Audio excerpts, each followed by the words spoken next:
His home environment was great, very united, and I think that's helped Barca, and it's helped Leo. Leo is a very sensible person. He's as humble today as he always was, despite being so famous. But remember, when he was a child, he played as well as he does today. He was incredible. In 2005, Messi represented Argentina at the South American Youth Championship in Colombia, where his performances earned him squad selection for the FIFA World Youth Championship in Holland. Argentina won the title, with Messi scoring 6 times. His stock was rising. 2006 brought a downturn in fortunes. Injuries saw him miss Barcelona's Champions League win over Arsenal. And at the World Cup in Germany, he was largely peripheral as Argentina fell at the quarter-final stage. As ever in Argentina, a young player of outstanding talent is inevitably labelled the new Maradona, and Messi was no different. This time, however, it looked as if the Argentine public had actually found their new messiah. A third-place finish in the 2007 Ballon d'Or underlined Messi's progress. The comparisons with Maradona were growing. This was no more apparent than when Messi tore through the Getafe defence in a Spanish Cup game to score one of the greatest goals ever seen on Spanish soil.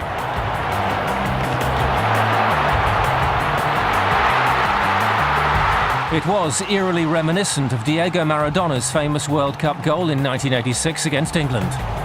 Messi could now lay claim to being the greatest of them all. It was just a young boy when I came there, and I saw him sort of mature into a man on the pitch. He was just, it's sort of, everyone knew who was going to be the best player in the world, or everyone talked about it. And for him to have been able to live up to all the hype and the talk, it's a great achievement, and the way he does it as well, the way he conducts himself is, I think, is an example to anyone. I've not seen everyone play, but of those I have seen play, of course, the ability he has to change a game is fantastic. Incredible. The following season saw Messi become a first-team regular at the Camp Nou. He scored 14 goals in 26 matches, including a hat-trick against Real Madrid in El Clasico.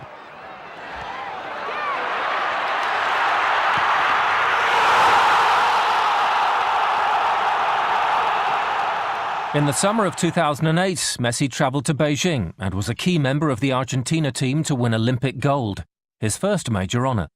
And the gold medal would be the catalyst to more spectacular success. Back in Spain, Pep Guardiola was named Barcelona's new coach. A member of the club's 1992 European Cup winning team, he progressed from managing the Barcelona B team. And a superpower of the European game was reborn.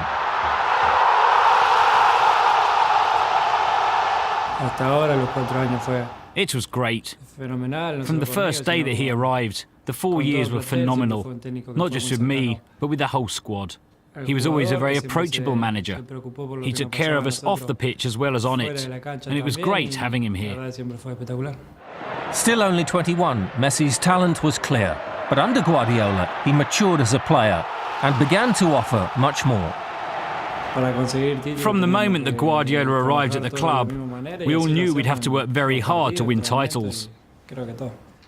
Go past everyone, dribble, because it's what he likes and enjoys. He does that thing better than anyone. But then he goes one step further regarding the team. Messi doesn't think of winning just that game. He's thinking of winning the title too. He was not alone. Barcelona was now a team packed with internationals at the top of their game.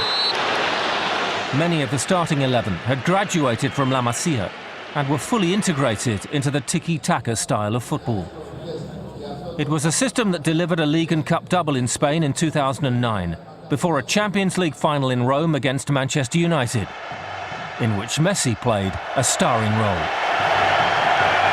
It was one of those finals that, despite the first 9 minutes, in which Cristiano Ronaldo came close and made Victor Valdez and Gerard Piqué work very hard. The rest of the game was like a carnival for us. And this was acknowledged by the British press and by Manchester United too. We played fantastically well. Samuel Eto'o's 10th minute strike energised the Catalans. And with 20 minutes remaining, Messi himself added a second to seal victory and become the top scorer in that year's competition with 9 goals. It was Barcelona's third European Cup and a second in 4 seasons.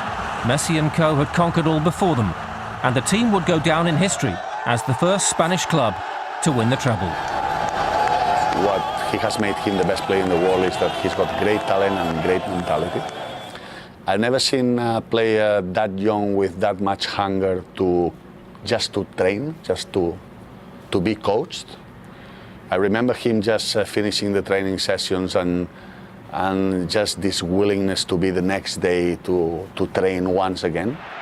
Messi finished the season with 38 goals and won the Ballon d'Or for the first time.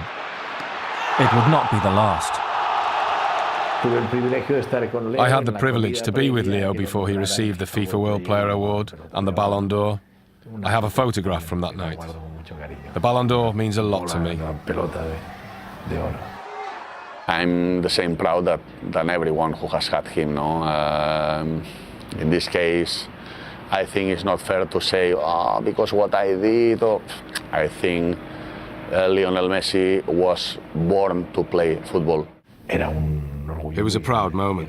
It's one of those experiences that you're truly grateful for. I've experienced that, and I feel privileged. And it's all thanks to Messi. It means almost everything to me. I play a game every 3 or 4 days, and I spend a lot of time thinking about the games ahead. It takes up a lot of my life. Sometimes we talk about talent in football, about great talent, but what I really think is that